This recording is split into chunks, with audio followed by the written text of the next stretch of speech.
It survived. Ship 26 static fired, but what was the test actually about? Starship survived another launch. When will it be ready for another flight? Starship is getting a massive heat shield update and it is ablative?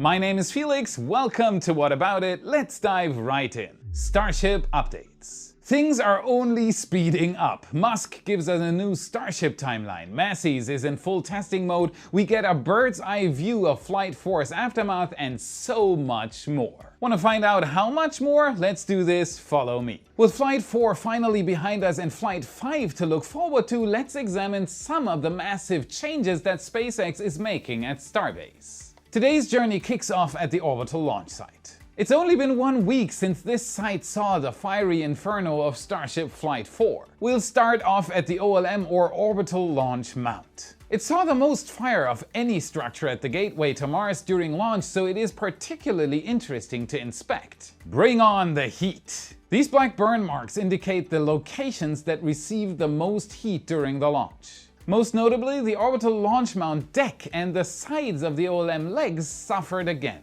This was to be anticipated. There's still some work to do until all this is rapidly reusable. It also looks like the booster quick disconnect hood may have gotten a little toasty, but it appears to have done its job protecting the delicate systems within. This is quite an improvement over Flight 3 when the booster quick disconnect or BQD was badly damaged due to a lack of proper shielding. With that out of the way, they are one step closer to their goal of rapid reuse. Now let's pan up and look at the Orbital Launch and Integration Tower or OLIT. Just slightly above and to the left of the OLM are the chopsticks. These are used to lift boosters onto the OLM and stack ships on top of boosters. Used for assembly, not too complicated, for now. However, they are essential as it makes Starship stacking much easier than with any other rocket. Thankfully, the chopsticks don't seem to have been damaged during the launch. We saw them move minutes after liftoff. This is in contrast to the last Starship flight, and it is likely due to the new pitch-over maneuver that SpaceX has opted to adopt. SpaceX calls it the pad avoidance maneuver for a reason.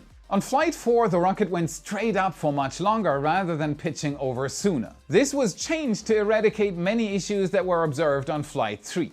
The earlier pitch over on previous flights caused extensive damage to the launch deck, as the Raptor engines weren't firing through the hole in the middle. Extensive gimbaling needed for an early pitch caused the exhaust stream of the booster to hit all sorts of vital hardware on the OLM and the tower itself. This obviously wasn't very good for the launch deck, but one important piece of hardware in particular was of major concern with this maneuver: the booster quick disconnect. If you aren't familiar with the term, here's a quick explanation. The BQD is a component located at the back of the OLM. It is responsible for supplying power and propellant to the rocket while it is still on Earth. It detaches from the rocket just moments before liftoff and pulls away behind this shield to hide from the immense heating of 33 Raptors. As it turns out, it's incredibly hard to make anything strong enough to withstand the heat of the world's most powerful rocket at liftoff.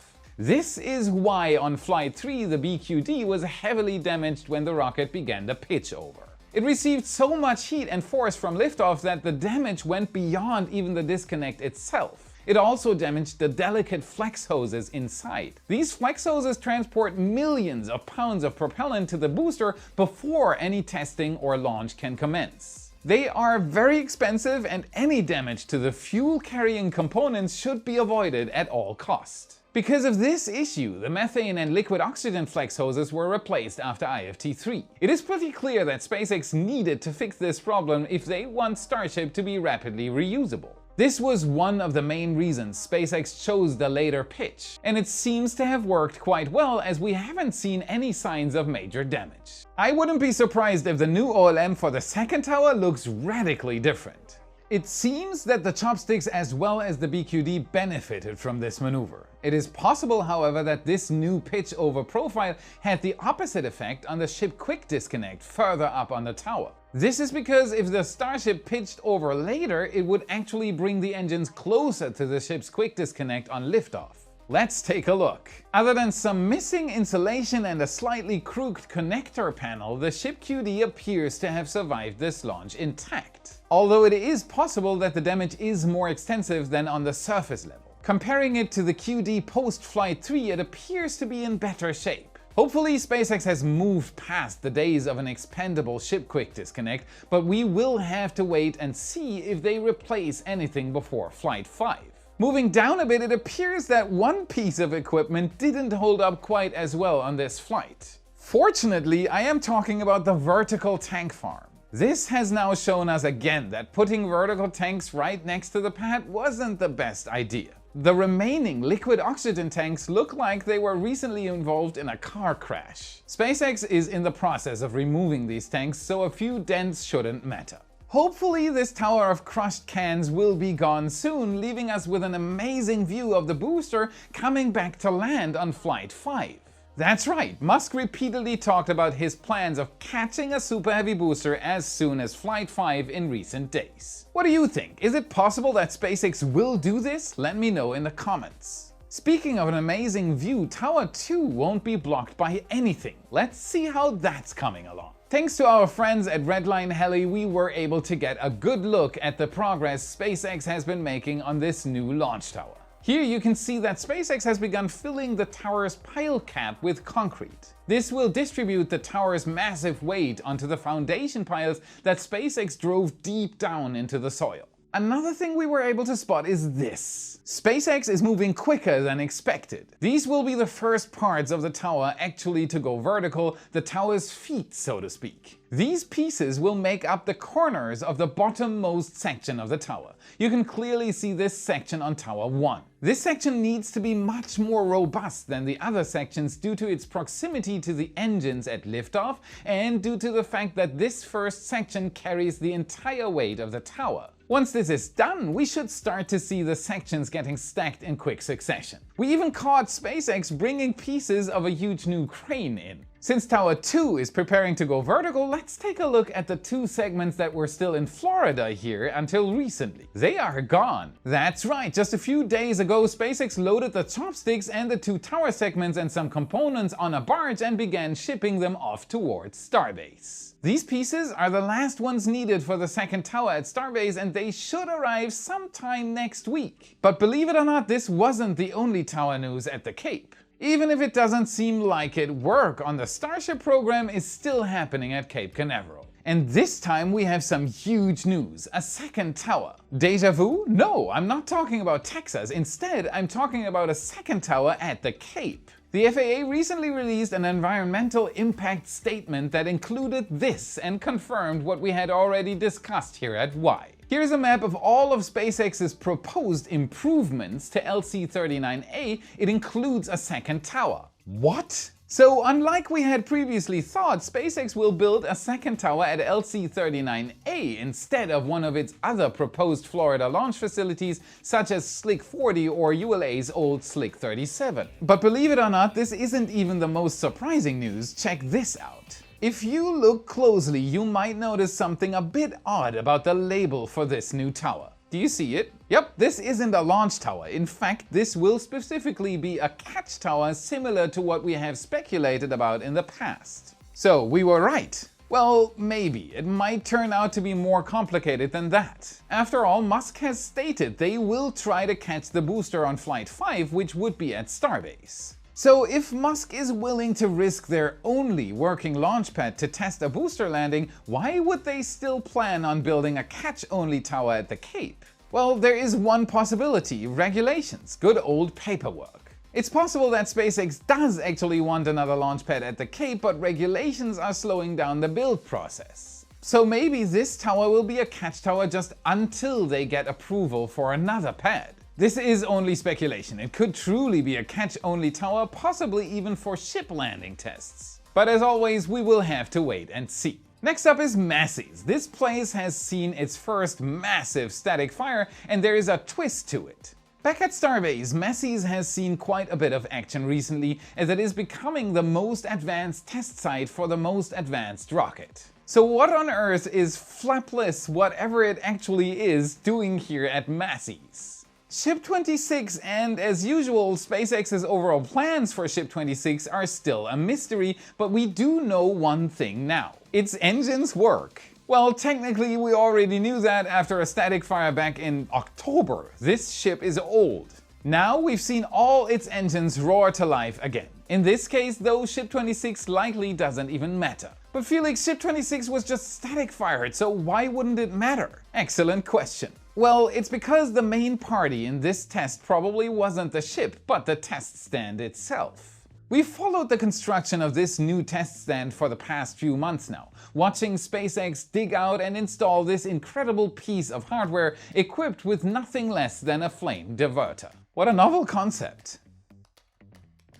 It is likely that SpaceX didn't want to risk more advanced flight hardware such as Ship 30 or 31 on this new stand. This test stand has now seen its first action, and it appears as though everything went well during the test. The stand should now be ready for a steady stream of ships to be driven over and tested. Mass production demands mass testing. I personally can't wait to see all the amazing tests SpaceX will conduct here on this new test stand. We have a perfect view already. Of course, now that testing was completed, it was time for Ship 26 to roll back to the Sanchez site. This happened on the night of the 11th, putting Ship 26 back in the rocket garden. And from here, Ship 26 will do something. Who knows, honestly. This ship has been such a mystery that at this point it wouldn't surprise me if they put a nuclear reactor on it and launched it to the moon to defend us from an alien attack. What do you think SpaceX's plans for Ship 26 are? Leave your theories in the comments below. Of course, SpaceX wasn't going to focus on testing just one thing at Massies.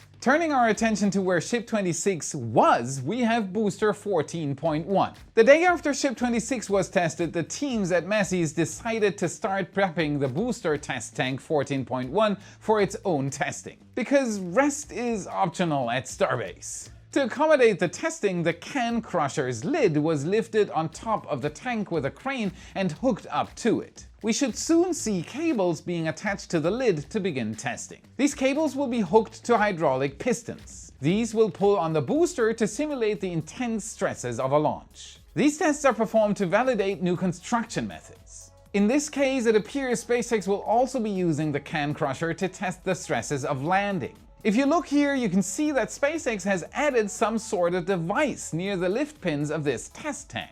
These devices have a piston on them that is designed to apply force on this tank's lifting pins, similar to those that it would experience during a catch attempt. So perhaps, unlike previous test tanks, such as those used to test new designs, this tank was built to verify the existing booster design. Now before we continue with the news, we've looked into our channel metrics and there are over 2 million returning monthly viewers who have not subscribed yet. Help us improve the channel even further by double checking that you've hit that subscribe button so you don't miss our updates. And while you're at it, give us a like and become a wise supporter for exclusive SpaceX updates. With it, you get access to daily Starbase photo galleries, including satellite, aerial and ground photos of SpaceX's progress and countless other extras on top. And no matter how much you decide to give, everyone gets the same supporter content and access. You decide what you want to give. Elon Musk update. Now let's talk about a massive update given by Elon Musk regarding the next flight and even further flights after number 5. He recently did a gaming live stream, and it seems he can't even stop talking about Starship when he's gaming.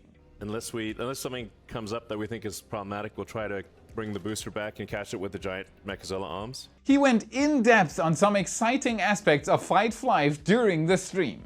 The most important change is to Flight 5 hardware, specifically to the ship. As you may know, during Flight 4, Ship 29 faced some issues with its heat shield, which thankfully didn't end the mission. However, having your rocket's flaps melt off mid-flight is far from optimal. According to Elon, SpaceX has a brilliant solution to this predicament. Instead of deciding to switch from reusable silica foam tiles to the non-reusable ablative heat shields that are more standard in the industry, SpaceX has other plans. Despite rumors coming from SpaceX that this might be the case, it seems that they've decided to take a hybrid approach instead. SpaceX has begun stripping Ship 30 of its heat tiles. What? They are replacing them with ablative tiles. Huh? The even stranger part is that the original heat tiles are then reinstalled on top of the ablative tiles. Well, you may be wondering why they would do this, as it does add a lot of weight to the rocket, but it all comes down to reusability. Despite ablative heat shields not being reusable, replacing a couple of burned away ablative heat tiles is better than losing the ship because a heat tile came off. It adds extra redundancy to the entire system. Getting a redundant system crew-rated will be much easier. Although this will add more weight to the rocket, it will also make it one of the safest rockets ever, which seems like a worthy trade-off. Elon Musk didn't stop there, however. He also outlined a new flight profile for Booster 12 on Flight 5. As he had teased earlier, SpaceX plans to catch the world's largest and heaviest rocket on Mechazilla during the next flight. Now we know how. After the boost back, they plan to send the booster on a trajectory toward the Gulf of Mexico, similar to previous flights. They will then check all the systems, and only if everything looks nominal, the booster will change course and head towards the launch site. Oh. This means that if the booster encounters any issues, SpaceX can immediately abort the catch and crash the booster into the sea. SpaceX wants to come as close as possible to everything functioning properly because, according to Musk, Starship only has about a 50% chance of successfully landing on the tower arms anyway. When speaking about the launch tower, it seems necessary to mention the launch tower at LC-39A in Florida. Musk thought the same and also mentioned this tower. He stated that SpaceX is planning to complete its first Starship launch from Florida halfway through 2025. Wow! Okay, that is soon. The last thing Musk mentioned in his stream concerns the first launch of a Starship to the Red Planet. Now we're talking. He said that their plan is to have a Starship headed to Mars in about 3 years. That's insane. This would be an uncrewed flight, but it would pave the way for future astronauts to follow. It would probably be closer to 4 years due to the launch window to Mars, but there is one grainy problem. Take it with a grain of salt, or two, make it 2 just to be safe. It is possible that this prediction is Elon time and is optimistic at best. This would mean that SpaceX would likely need to wait nearly 2 years for the next window. Whether SpaceX sends a Starship to Mars in 3 or 5 years, we are getting closer and closer to Mars because of the Starship program. Exciting times are ahead. No matter what happens at Starbase or in Florida, we'll keep reporting for you. That's it for today. Remember to smash that like button. Subscribe for more awesome content. This is what fuels the algorithm and it helps us immensely. Check out our epic shirts in your favorite Space Nerd store. A link is in the description. And if you want to train your space IQ even further, watch this video next to continue your journey. Thank you very much for watching, and I'll see you again in the next episode. Welcome.